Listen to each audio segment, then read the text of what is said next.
and welcome. And first of all, let me tell you that it's a big, big, big honor to be here online with you. And finally, we've met because I'm waiting for this moment since a long time. And this, it doesn't mean that I am prepared on your level with the wonderful questions, as you probably expect when I'm saying that since long time I am waiting to do this interview.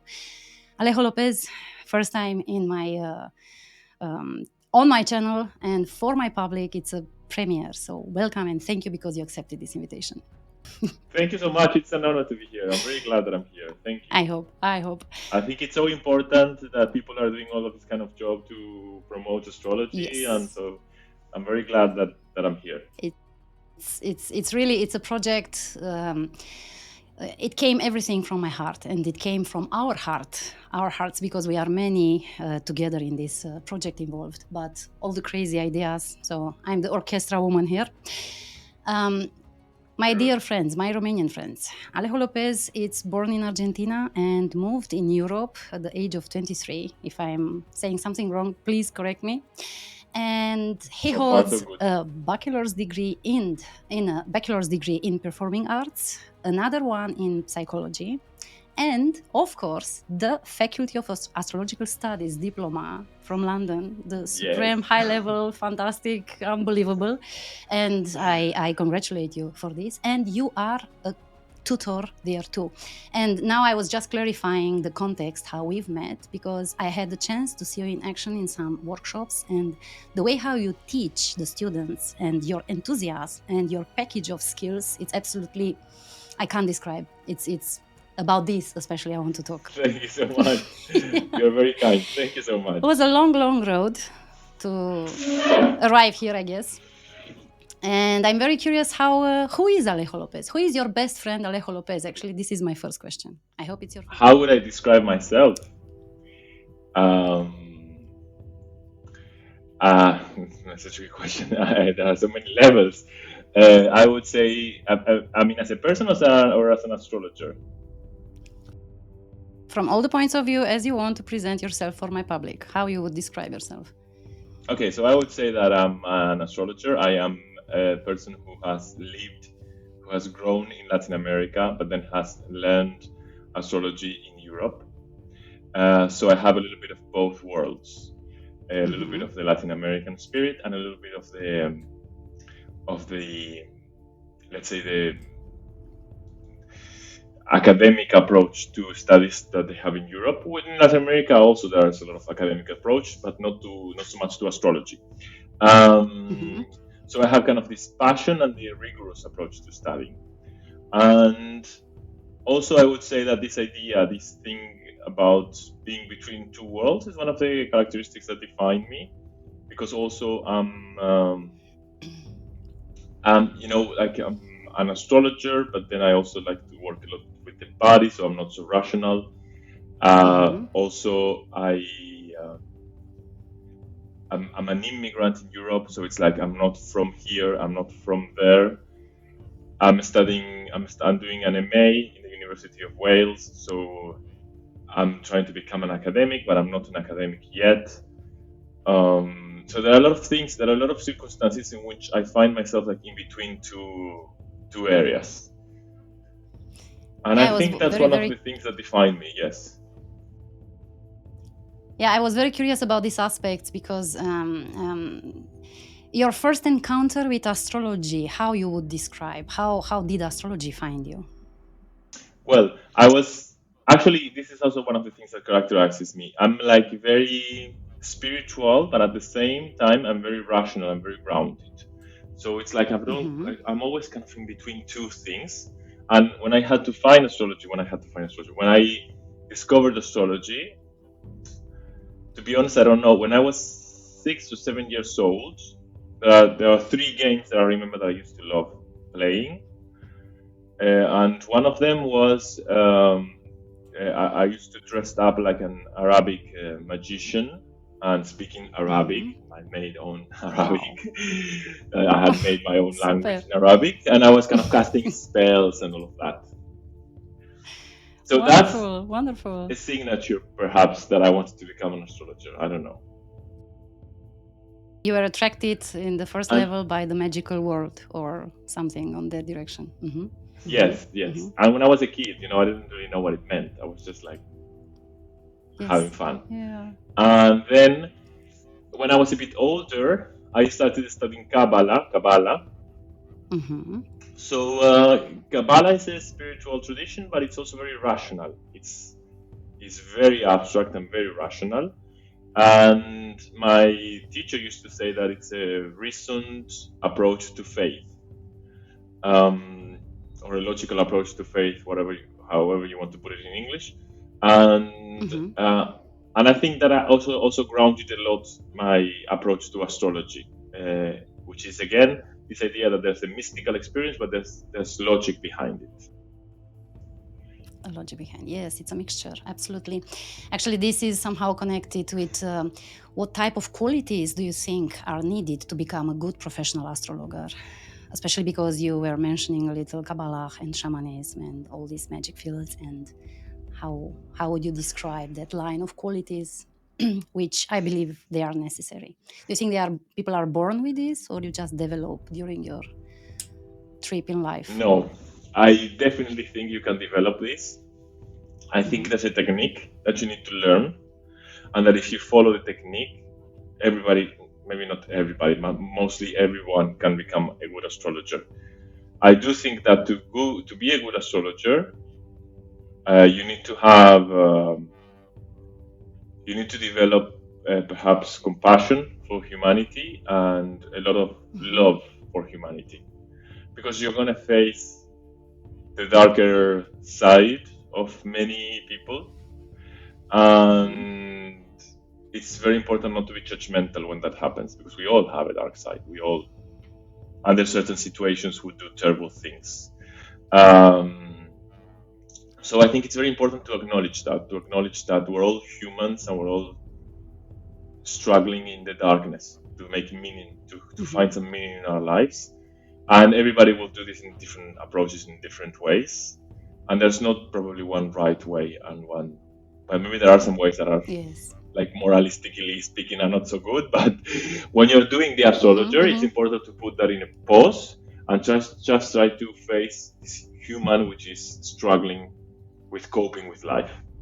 And so I think one of the main things that you need to have as an astrologer is to be able to listen carefully, and to listen, making no judgments of what the person is telling you, which is sometimes very hard, of course. Yes. Sorry? With compassion, not detached, or how? Exactly. Yeah, exactly. Not detached, not unjudgmental because you're detached, but unjudgmental because you kind of step into these other people's cosmological approach to life. So you try to feel and understand, right, what the person is feeling. One of the things that I think are very important is to be able to listen to the other person openly and making no judgments, and hoping to help this person wander through life, trying to find their own path. Also, I think another important quality is trying not to solve the problem for the clients, but try to help them develop their own path. And actually, so because I'm also a psychologist, so I sometimes mix the two of them. Perhaps as an astrologer, you only show to the client what's happening and how that's related to the sky, and then you just let them explore on their own. My consultations, of course, because I'm a psychologist, they have a little bit of psychology, so I do some small interventions, very small, because usually we don't continue on a permanent basis, so you cannot intervene too much if you're not going to hold up the process. But perhaps I would do make some questions or some things for them to think about after the consultation, for them perhaps to take decisions. But I think the most important thing is that to be able to recognize that this is their own life and this is their own chart, and you have no idea what it's like to live with this chart. So you cannot judge what the person is doing. Yeah. You can always try to walk the path with them for a little amount of time, this 2 hours consultation or whatever it takes. Yeah. This is wonderful what you describe, and it's extraordinary when people feel this and they can connect with you and they really And I'm absolutely sure this is happening because a lot of people are very rough, and they are putting probably the conclusion, the level of conclusion is sometimes not easy to handle. And this is something which I love a lot in your workshops, and I will arrive there too. Have you had moments during the time when you wanted to give up astrology in the past? Have you ever been confused that this is the right way or not for you? Yes, for sure. I'm realizing now that I didn't finish telling you the story how I found astrology. I started talking about the Kabbalah, and then I got distracted. When I was studying Kabbalah, I met a woman who was an astrologer, and I loved the way she talked. I can't remember her name. I tried to find her many times to kind of go to her and say thank you, because she was like a light in the path, you know. And she pointed me to the school in Argentina, which is called the 11th house, Casa 11.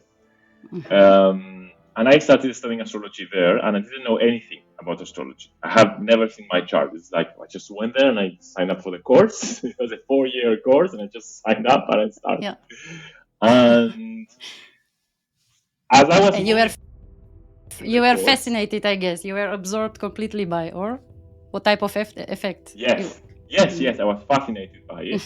But at some point, I did the first 2 courses, and then I had to stop because I moved to Europe.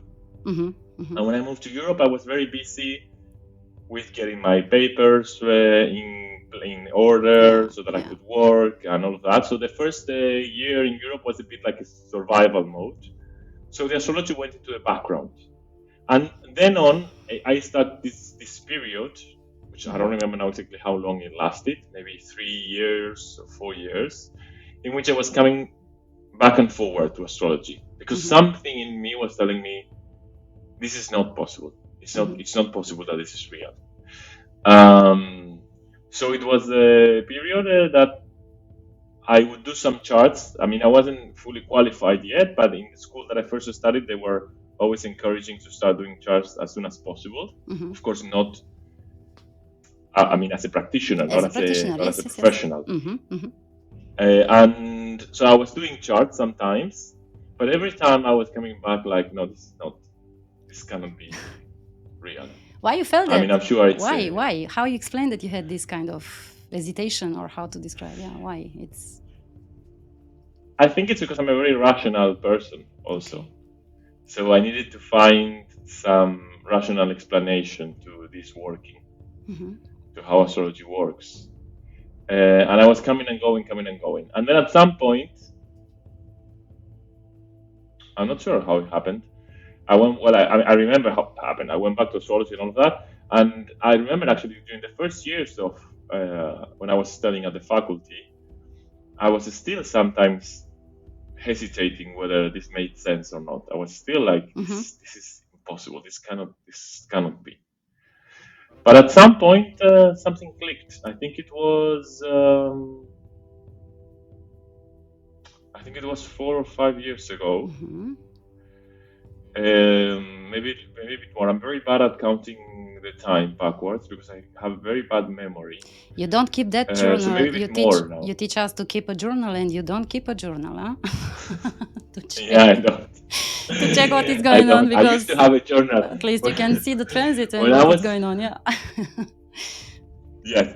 No, when I was studying, I used to have a journal, but I don't know what happened. It was because I wasn't like a physical journal. It was a file in the computer. Probably now I don't know where it is. I should try to find it actually. Yeah. But anyway, maybe it was more. It was like 8 years ago, probably, or 7 years ago. What happened? That something 7 years ago, and I don't know, something changed, and I was convinced that this made sense.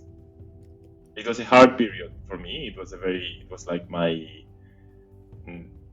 I don't know if it was dark night of the soul, but it was a very heavy period for me. And it made me question a lot of things about meaning, values, and spirituality. And that's when I had this journey in which I realized that if I learned to truly speak to the planets, I would never be alone. That's one of the things that I always say when they ask me, about why do I think astrology is nice. And one of the things I say is, once you become an astrologer, you can never be alone. Because even in the darkest night, if you look at the sky, the planets will answer. If you ask a question, the planets will answer. So beautiful you described. It's wonderful. Yes, somehow knowing astrology makes everything have more sense and real meaning. At least this is what I felt always. And I guess you described more or less something on the same direction. Yes, it's absolutely wonderful. Thank you. I'm very curious because you have a very interesting multicultural background, and you have an international background. And you were born in Argentina. You lived in Spain. Actually, now you are in Barcelona in this moment. Yes. Right now I'm in Barcelona, but I live in Athens. And sometimes. Yes, sometimes at our online workshops you were in Italy, sometimes in Greece. How did this multicultural past help you in the practice and study of astrology? This I'm very curious. How? Okay, yeah, I think it's linked. Since I was very little, I always knew that I wanted to move away from Argentina because I wanted to get to know the world. I always had this urge to explore the world, and I think astrology responds to the same urge. The urge to explore reality, like a Jupiterian something. And so I wouldn't say that I traveled a lot because I've met many people who have traveled much more than I, but I've traveled quite a few. I traveled some time, and I've been to different places, and I've been seeing different people, and I've always enjoyed meeting different people. You moved there and you lived there. I mean, you were spending there sometimes to feel the culture, the local people, the mentality. It was not just a small trip and you were just moving from a place to another.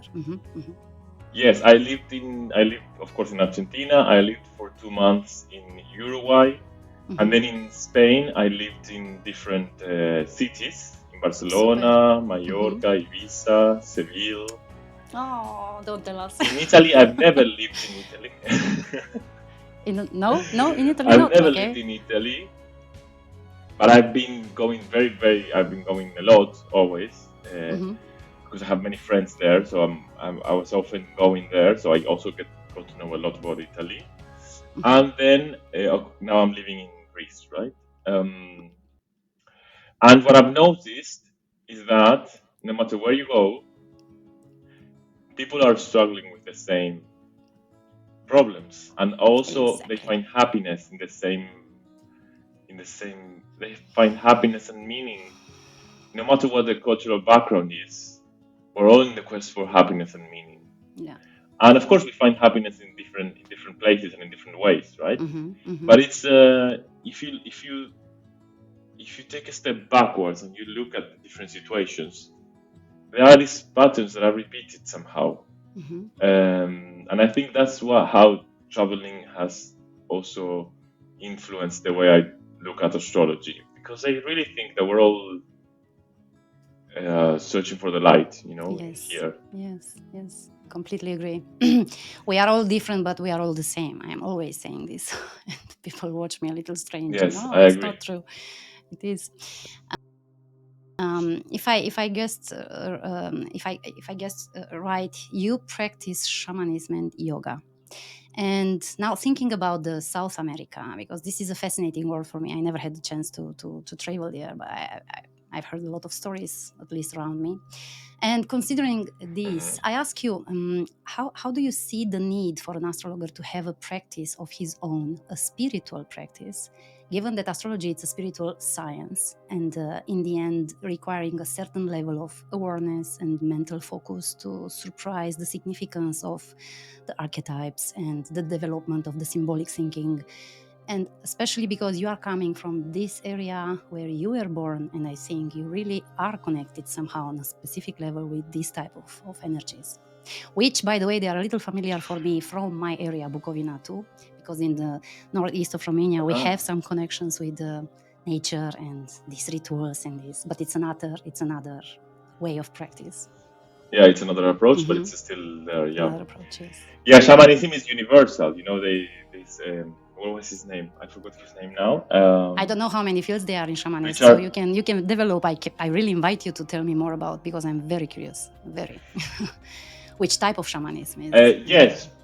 Okay, so yes, I would first say that it's not that I'm not a practitioner of shamanism. I have studied shamanism, but I would not present myself as a shaman because I'm not a shaman. No. We are not talking about that. It's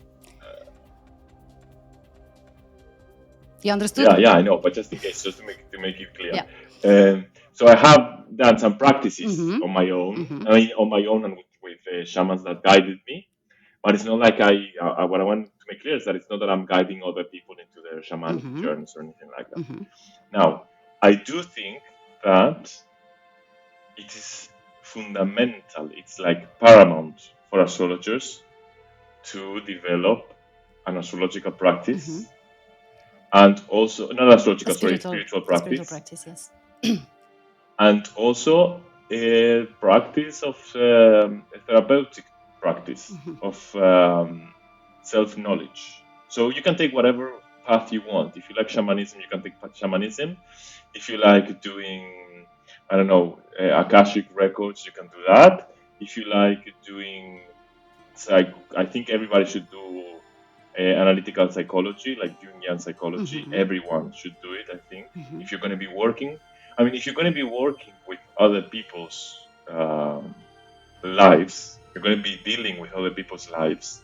It is very important. I think this is fundamental. I think also when you asked me before about what an astrologer needs to be a good astrologer, one of the things an astrologer needs to be a good astrologer is to know himself, herself, or themselves very well. Very well. Because yes. Completely agree. Yes. In the astrological consultation, you're going to project a lot. Yes. And the client will also project a lot on you. So it is very important to be aware. We call it transference and counter-transference in psychological terms. And you need to be very aware of this to hold the process. So a level of transference and counter-transference is actually healthy for the process of self-knowledge. But you need to learn also how to disengage from that. Yeah. And that's something you can only do if you know yourself very well. And when do we know ourselves very well? That's the question. Do you think? Good question. Yes. You see, there are moments in life when some things are coming, like, for example, Uranus in opposition with Uranus, or Uranus crossing your first house. It's happening with me in this moment, and it was just a fresh subject a few days ago with my friends. And you don't want to know how I feel. Yeah. So it's, you see, new stuff are coming out. You have no idea that they are there. And yeah, maybe you had some taste in the past, but when and how actually, how can we discover ourselves deeply, completely? Do you think if we start to study astrology at a very young age, we can dive in this and it helps, definitely it helps, but are we able to understand on that age the wisdom and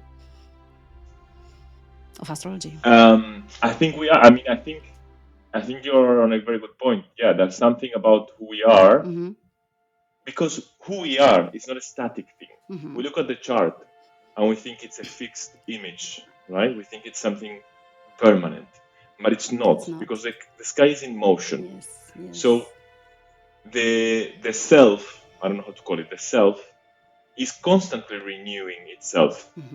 So we're constantly new. We're constantly a new person because everything is happening around us and it's changing us.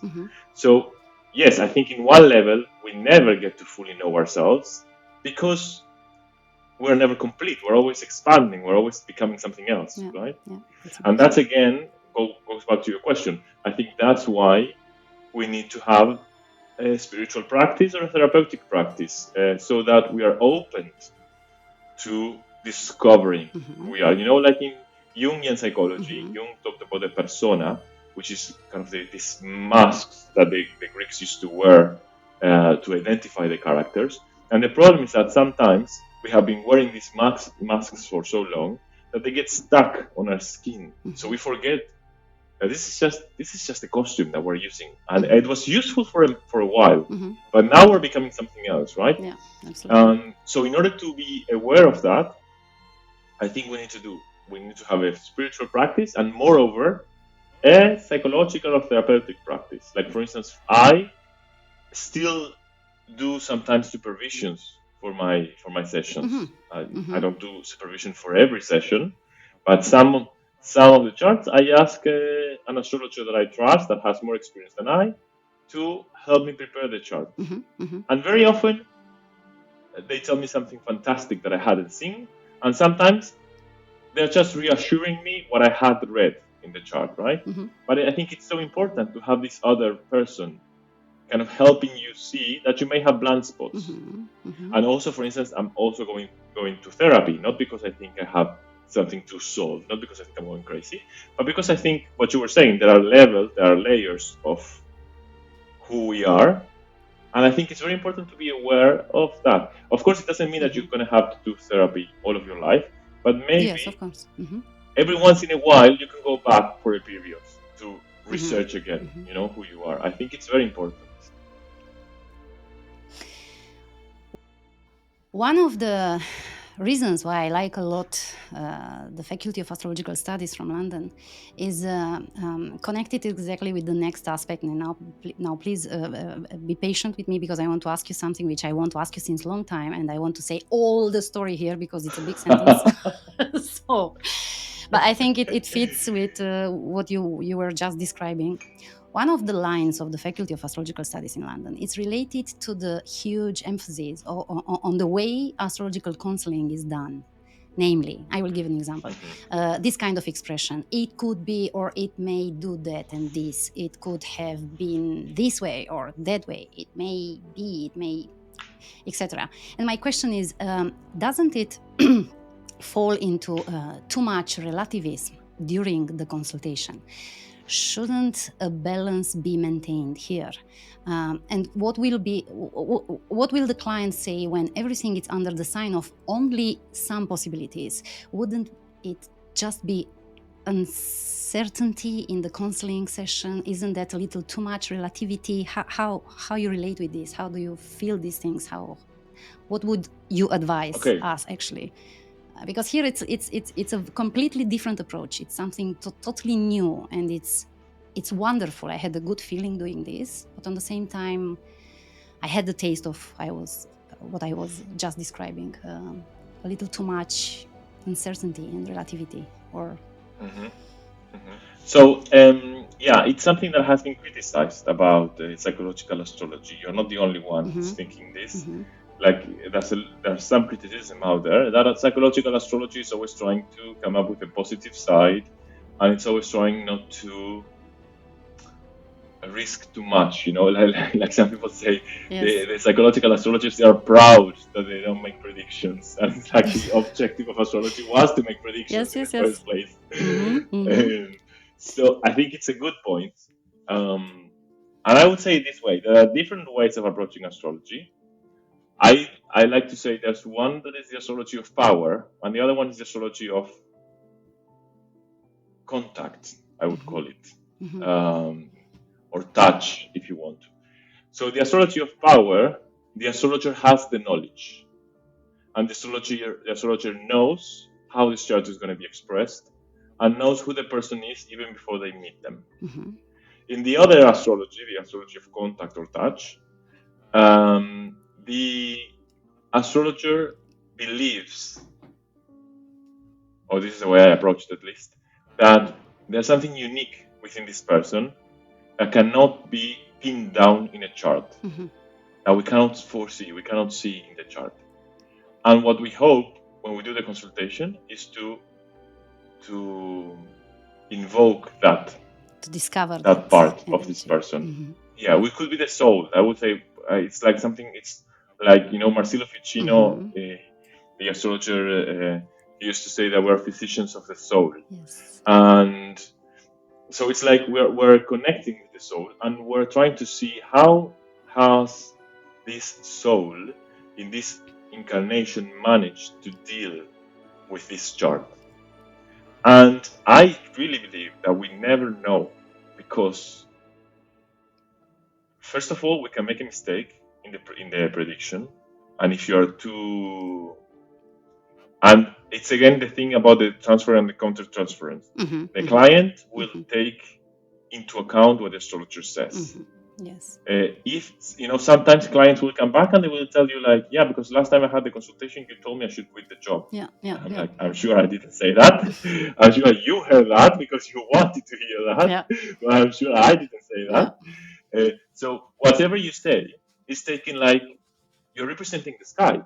It's like the sky is talking.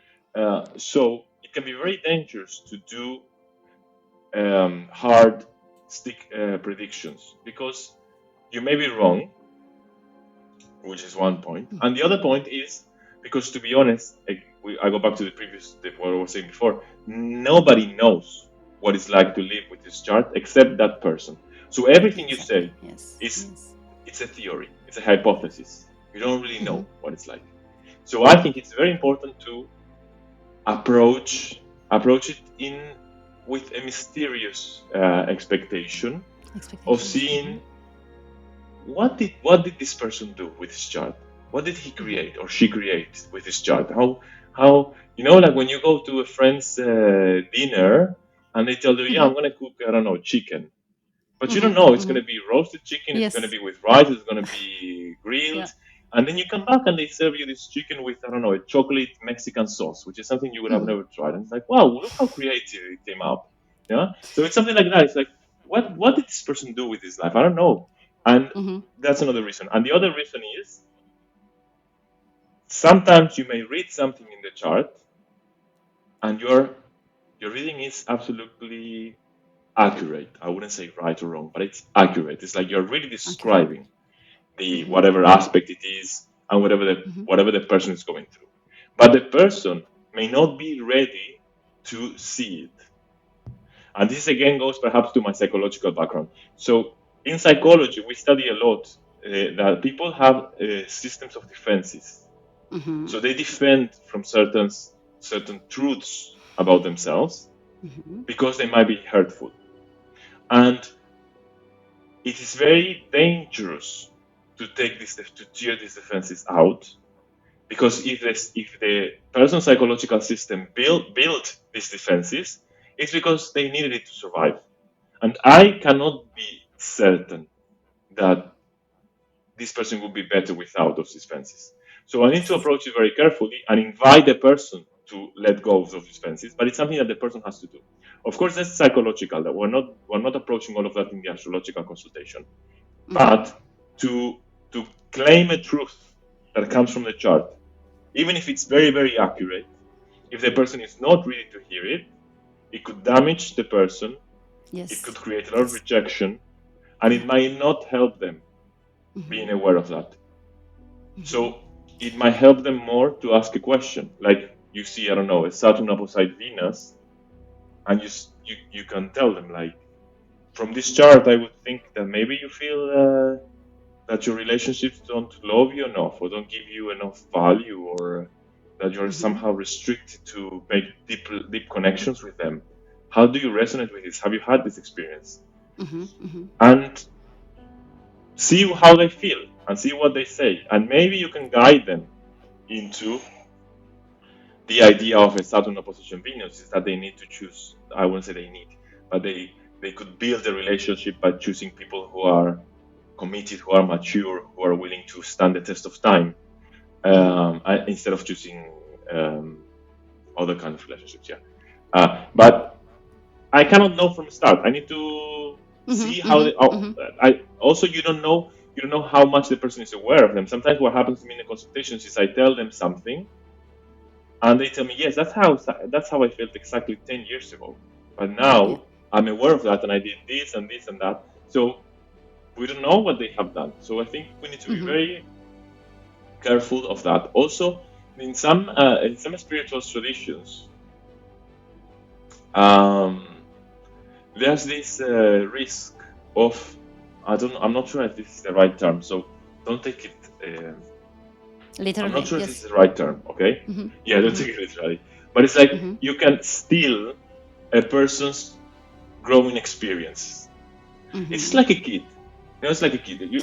I think you have children, right? When it's coming too fast an answer, which is not the time to arrive probably, and the person is not prepared to handle that energy. Maybe you destroy something. It's like a sanctuary. That's how I see but you describe very well. I'm completely on Exactly. Yes. Yeah. It's like when you tell a teenager, don't do this because it's dangerous, and they keep doing it. Well, they need to feel danger. They need to feel hurt sometimes, and that's how they learn to control their impulses.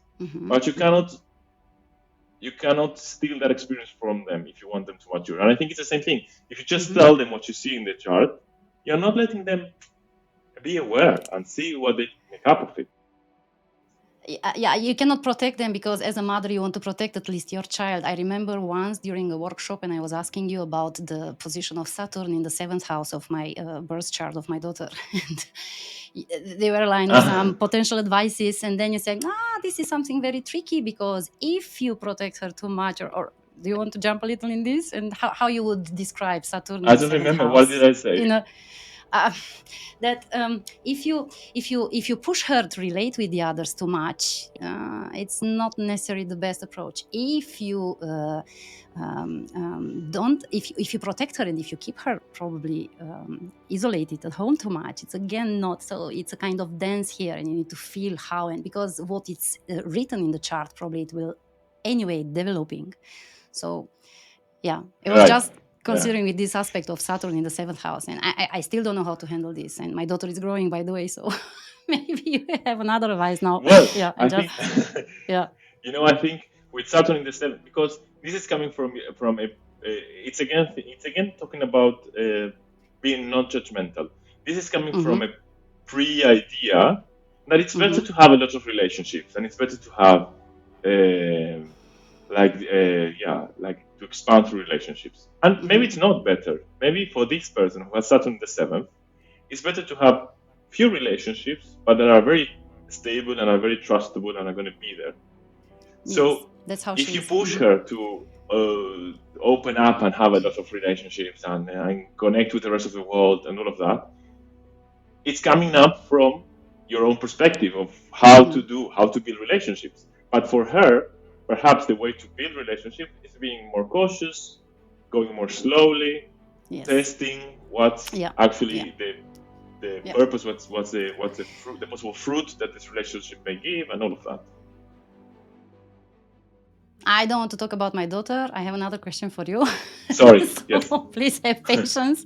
Thank you. No, I mean, I like a lot to talk about, but again, my public will say, Patricia, you're doing always this, so this is not nice for us. So one of your lectures at Norwalk Congress in 2020, I think, I hope I am not doing a mistake now, it was about the astrological consultation and how to frame it and how to make it effective. Can you give us some tips? And especially for the ones who are watching these interviews, because they are not only beginners, they are medium, they are advanced level, they are all kind of levels, and I would love to hear too. Okay, yes, I would say be very clear with the client what kind of consultation you do. If you are into traditional astrology and you're going to make predictions and you're just going to tell them if they have to sign or not their contract, just be very clear. What I do is to give you predictions and tell you whether you should sign or not. If you are a psychological astrologer like me and they are calling you because they want to know if they're going to get this house or not, like they call me to do that, and I will tell them, I won't tell you if you are going to get the house or not. If you want to, we can discuss why you're so anxious about getting this house, because what I do is psychological astrology. So be very clear on that. That's one of the things. Like you need to see what the expectations of the client is, and be honest, whether or not you're going to be able to fulfill them. Because if you're not going to be able to fulfill them, it's better to refer them to somebody. You could probably know an astrologer who's doing that, so just refer them to that. Also, sometimes they will call you because they want to do something that astrology cannot do. For instance, I don't know, they have a phobia to getting onto elevators. And they call you and they tell you, yes, I have a phobia to get onto elevators and I want to be treated so I don't have a phobia anymore. As an astrologer, I'm not sure you can intervene in that. You need a psychologist for that. So better refer them to psychologists. So one of the things is be very clear on what's the kind of work that you like to do and how do you want to do it. And what are you willing to do with this kind of work. Then the other thing is I think Claire Martin wrote this book about alchemy and how alchemy resembles astrology, how they are connected. Yeah. And in alchemy, you have this, I don't remember now the name. In Spanish, it's alambique, but I don't remember the name in English. Okay. Well, you have kind of this huge crystal cup where you put all of the elements that are going to be alchemized, right? That are going to work with each other. And it's very important to have a that vessel, crystal kind cup. of, yeah. A kind of vessel, yes, a kind of vessel that it's locked, it's hermetically locked. Container, or, yeah. So this is the same, a container, exactly. And this is the same thing. What you need to do is to create a good container so that the astrological consultation can go on. So a good container implies, what are the expectations? Are you able and willing to fulfill them? Then how long will the consultation take place? Like, you need to be very clear. My consultation is 1 hour. My consultation is 1 hour and a half. And I would say never go over 2 hours because it's way too much. Too much, yes. Then you need to be clear how much you're going to charge. I charge this. Like, be very precise, be very specific. Don't play with. Sometimes people are uncertain on how much they should charge, so they're not very clear on that. And for the client, it feels like it feels a bit weird. Like, will I have to be thinking about how much am I going to pay? Like, for the client, it has to be very clear. So they pay and they don't have to think about the money. They can think about what you're going to be doing in the consultation. So be very clear on how much you're going to charge. And then all of the other things. Make sure that when you're doing the consultation, prepare the consultation. Make sure that when you're doing the consultation, you're focused on that. You're not being distracted by anything else. Also tell them in advance if you're going to record or not. I think another important point is to tell them that everything you're going to be talking about is confidential. Be clear on whether the session is going to be recorded or not, because sometimes they want the recording or not. And those kind of things. That's the first step. So the first is very physical, very mundane, very grounded. But it's super important because it's what's going to hold the whole space. And then the second thing is, just approach the chart. Of course, prepare the chart. I cannot say much because it would take me an hour to say everything that we need to do. No, I'm just curious, where do you watch first time in a chart? And if you want to tell us, of course, everybody have, they are your secrets. I mean, I don't want to jump in if you don't want to talk a little about, but I would be very, very curious about how you... So the first thing I do is to look at the balances, element balance and modality balance. Then I look if there are angular planets. And then I look at the lunation personality type. And then I look if there's any aspect pattern or anything that calls my attention. That's the first thing I look. And then I start working from the ascendant. I go through all of the angles and then through all of the planets. But I let each chart guide me. So I don't have it's not always the same, but basically it's that. I start from the ascendant and the ruler of the ascendant. So then the descendant, the ruler of the descendant, the midheaven, the ruler of the midheaven, the IC, the ruler of the IC, the moon, the sun. And by then you have worked through the whole chart usually. Yeah. And so if you're into forecasting, then I look progressions, directions, transits, and the solar return. And sometimes I look at if I notice that there's going to be a full moon or a new moon important or an eclipse, I also add that. And I'm very keen on midpoints. So I also look at the midpoints. Well, this is a very beautiful advanced level. I can't wait to discover, but it's a long road. Yeah. Yes. Wonderful. And that's basically what I do. And then I think it's... Sorry, yes. No, say. Finish already. I think it's very important before the client comes to structure the session. So you need to know what you're going to say and when. You need to organize your session. Don't come up, don't start. I mean, I'm sorry, it sounds like I'm yelling. But I'm very passionate about this. But I think this is the reason why I want to present you to my public, because you are completely full of enthusiasm when you teach your students, and this is contagious. It's absolutely amazing. I mean, until now I consider we were very cute and quiet and not so, but when we meet at the classes, it's a completely another atmosphere. Oh my God, I just invite my public to discover you. So sorry, continue your idea. Sorry. Yeah. No, I would say don't jump from one side of the chart to the other. Prepare what you're going to say. Like, I usually start with the lunation personality type. I then start talking about a theme that starts from the ascendant, and that can develop from looking at the ascendant. And then I start looking at another theme that I probably can, and then I start looking at different themes, right? So I go theme by theme, but I have it in my mind structured, in my mind, what's more important. And it's not just me talking. I'm always asking questions. Like, I read this, how do you feel about that? Do you see this in your life? And all of that. Because it's important for them to be able to ground what you're telling them, and not, otherwise it's not going to be useful.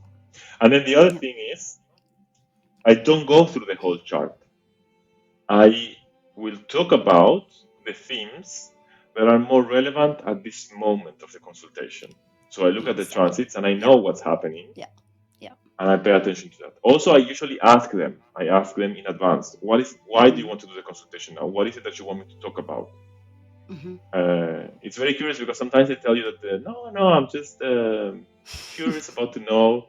And then in the middle of the consultation, they confess, actually, I want to know about this. Yeah. Or maybe they don't realize, or maybe they know, but they need someone else to put out that information about themselves outside. So exactly.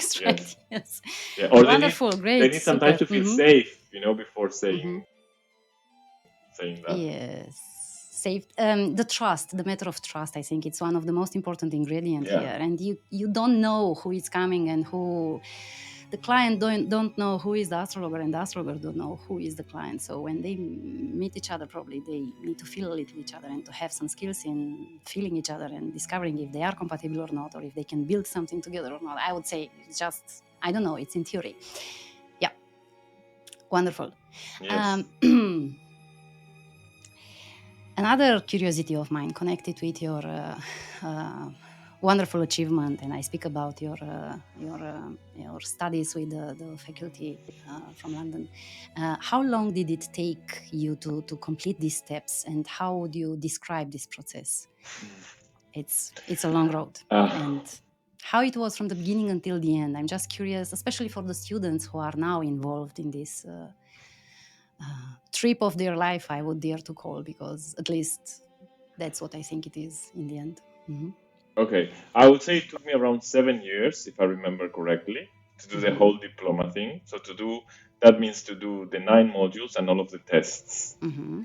I think you could go a little bit faster, but I was obsessed with some things, so I didn't want to go faster.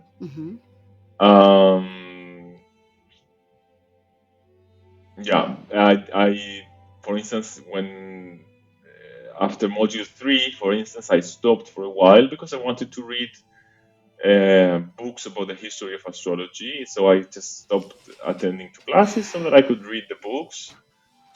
There are a lot. I have just a few here. Exactly.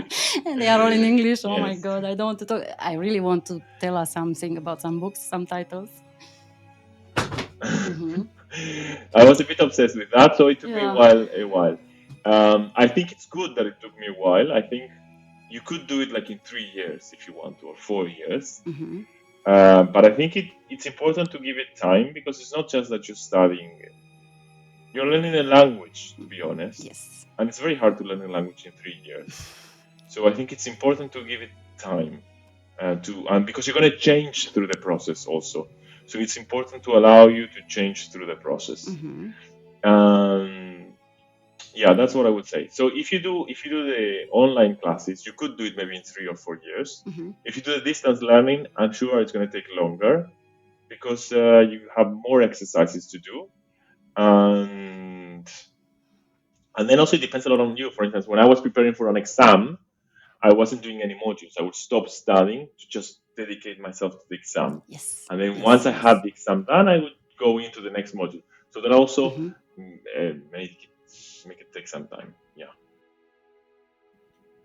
Yeah, we don't have such a level of study in Romania, and I hope soon we will. Probably, I mean, at least I hope in the future we will have that. Another question which I had in my head about probably it was connected with the topic from before, but I will say now. And yeah, I know you watch the clock too, but I want to ask you this. Okay. Wait a second. I would like to ask you something about the principles that form the astrological code of ethics from the perspective of William Lilly. How are they applied today, for example, if you can say something about, or if you know? Yes. So the principles you mean regarding ethics? So you mean this Ethics, this yes. letter that he had, Mm-hmm. not the dignities and so stuff, or you also want me to talk about the dignities and all of that?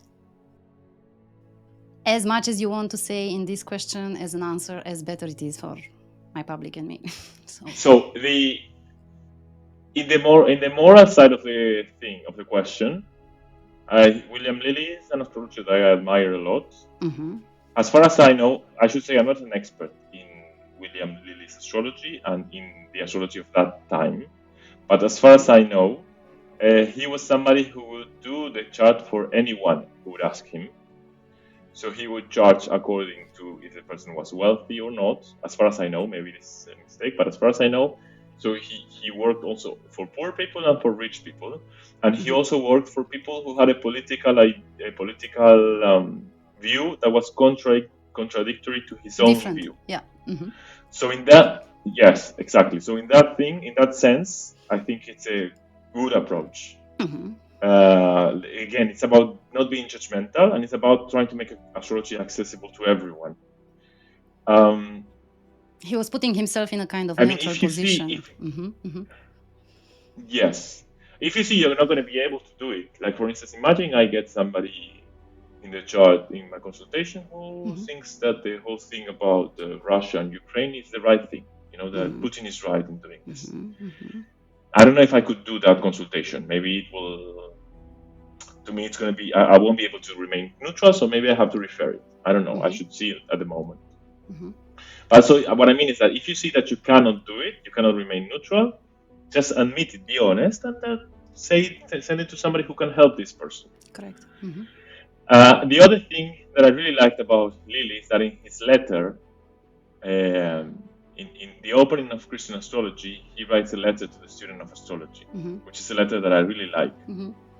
And he says many things. One of the things he says that he keeps this humble spirit towards the magnificence of God. He doesn't put it in these words, of course, but this is kind of what he says. And I think that's also very important. When you study astrology, I think it happens usually at the beginning, not so much at the end, probably. But maybe this is my own journey because I was doing a lot of self-work. But when you study astrology, you may want to become powerful, and you may feel powerful. You may see, Carl Jung has a quote from his one of his books. He says that he felt alone because he could see things that others could not see, and that others did not even want to see. So that can give you a sense of power, and it's risky to hold on to that. I mean, and one of the things William Lilly does at this introduction to this letter is to say, like, remember to be kind, remember to be humble. You're just an artist working with the sky. You're not God just because you're reading these master plans. And the other thing that I really like is that he says, when the truth is very hard for the consultation, for the client, you should give it to him by degrees. I love this expression. So he says, like, William Lilly is doing horary astrology. So his questions they also involve the psychological approach. It's not just a hard prediction. There's also a psychological approach to the questions.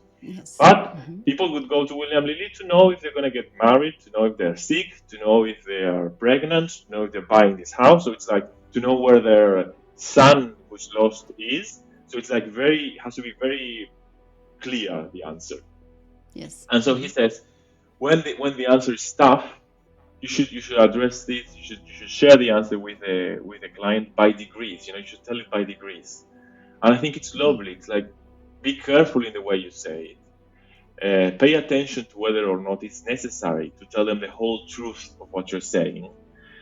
because it might be hurtful. And in horary astrology, you have these rules also to know whether if you should give your judgment or not. So it's like the sky is advising you, like, be careful. And so I think that's beautiful. I think that's something that we need to keep. William Lilly is probably one. It's a great astrologer. He's a powerful astrologer. He can read the sky in a wonderful and deep way. And again, I'm not an expert, but it doesn't sound like he was a show-off. It sounds like he was really humble. Like, the more he saw this master plan in the sky, the more humble he was. This is my understanding of who he was. He was called. Called. It was a calling, I would say. Yes, absolutely. Completely agree with you. Yeah, I would say so. Yeah. Yeah. Wonderful. Wonderful. That, yes. Yeah. Yeah, we have a kind of delay here at the sound, and when I want to say something, I'm not sure if you finished to say something or not, but we will handle this at the I mean, I will. But I still have I still have a question for you. Don't escape. I discovered a wonderful article did by you in astro.com, the importance of astrology, and I really recommend people. I will put the link there. It impressed me a lot because I was extracting a fragment from here, and it's connected with my next question. You've said so. I am afraid I need to reinforce the idea that astrology does not belong to find truth, but meaning. Meaning is always changing, always in motion. I really love what you wrote here. And for instance, the astrologer may see a Neptune transit and prefer not to do anything. Others may see them as a lazy, cowardly person who is not fighting for their desires, or they may say he, she is lost and confused. But the less he, she does, the more he, she is doing. The more he, she is attuned with the cosmos and the spirit of that moment of planetary cycles. Now my question is, based on this intro, how do you see the incredible astrological event of the 12th of April 2022 and the conjunction between Jupiter and Neptune? Could you give us a line of not necessarily possible personal influences, or how would you describe these energies? What to expect? Because it's already in action, and I'm curious. I should have prepared for this question. I know it's unexpected. Just if you feel that you can download something, so I can talk more to let you to prepare an answer. No problem. Yeah, but it's a very special moment, and people around me are preoccupied by this. Okay, so this conjunction happens every 12 years, maybe. I guess. Maybe a bit more. Maybe a bit more. Let me double check. Give me just a minute. Yes, I let you. Then I'm curious why people say it very often, well, this is once in a lifetime. I mean, it's that type of meeting because it's a very strong, powerful energy there, and they are mixed and they are blending, and it's difficult to feel until where is Jupiter and from where to where it's Neptune. And yeah, it's a very, very beautiful story. I can't wait. I mean, as an actress, as an artist, I am already dreaming in a very colored and powerful way. And this is just a part of the description of these energies and how they behave. But I'm very curious, your perspective, which one it is. Okay. So this conjunction happens every 13 years. I mean, this conjunction, the Jupiter-Neptune conjunction. So basically, Jupiter takes 12 years to go around the zodiac. And because Neptune is moving, when Jupiter did the whole thing, he needs to move a little forward to grab Neptune. So it's about 13 years. This is very special, as you were saying. It's a very special conjunction because it's happening in Pisces. Yes. So Jupiter rules Pisces, and Neptune also rules Pisces. If you take the modern rulerships, so it's like two kings that are ruling the same country that are meeting together in the same country. So it's supposedly promising a lot. You know, supposedly planets that are in the rulerships, they express their best qualities. I don't know how this is going to manifest. To be honest, I'm sorry, I'm going to be a bit disappointing because with Neptune and Pisces, everything is always a bit uncertain and a bit elusive and a bit confusing. So I'm not sure exactly what's going to happen. Some astrologers relate the Jupiter-Neptune conjunctions to communism. So there's this idea that perhaps the left-wing parties are going to start gaining more voters around the globe, which is contrasting the past tendency, with a square, the Uranus-Saturn square. Andre Barbeau says that this is more related to the rise of the right-wing parties and dictatorships. So with the Jupiter-Neptune, there's this idea of the left-wing parties and communism. So maybe something is going to change in the political arena, but it's going to go more into this idea. Usually, both planets, Jupiter and Neptune, are related to spiritualism, spiritual practices, right? Yes. So it could imply like an awakening, like something, like an awakening to something greater than ourselves. But to be honest, I don't know what it's going to be about. I was just curious if you are enthusiastic by this moment, or if you feel something special, or if you feel a difference because these energies are already here. That's what I believe. Yes. Yeah. So I felt much more moved by the Jupiter-Saturn conjunction that we had at the end of 2020. That one for me was the conjunction. That one for me was very important. Okay. This one, Jupiter-Neptune, I think it might be important. It's probably, of course it's going to be important. Two major gods are meeting, of course. But I'm not, to be honest, I'm not so, how would you say, anxious to see how it's going to develop. I'm hoping that it will open up, really a new kind of spirituality that may be able to, for all of us to kind of hold together a bit closer and more compassion stuff. But Pisces also sometimes reacts in the opposite way. So I'm not. I don't know. I don't know how it's gonna go. Okay. No, I was just curious. I was just curious. You are the producer of a podcast about astrology, and I would like to put you to talk a little about this now, because I would like my public to know where they can find you. Anyway, I will put all the links here, and you can give us probably more details about with who you are doing this and how often and what type of topics you develop there, and of course about the books. I want to ask you books, and authors. Some recommendations. So the podcast. We're doing the podcast. I'm doing two podcasts. One is with Fernanda Paiva, and it's called Out of Bounds Astrology Podcast, and you can find it in Spotify and also in Anchor.fm. And this is the idea. Fernanda Paiva is also a student of the MA. We're both doing an MA in the University of Wales. So we approach astrology from an academic perspective, and the idea is that to create a podcast that will bring some of the academic theories to astrology. To be shared with people who are not academics and they don't want to read a whole book on why this mountain is sacred or not, or why Venus is considered sacred or not. So the idea is for us to be a bridge, so we can bring this information to people who might be interested in that, but are not interested in doing a whole MA. That's the Out of Bounds Astrology podcast.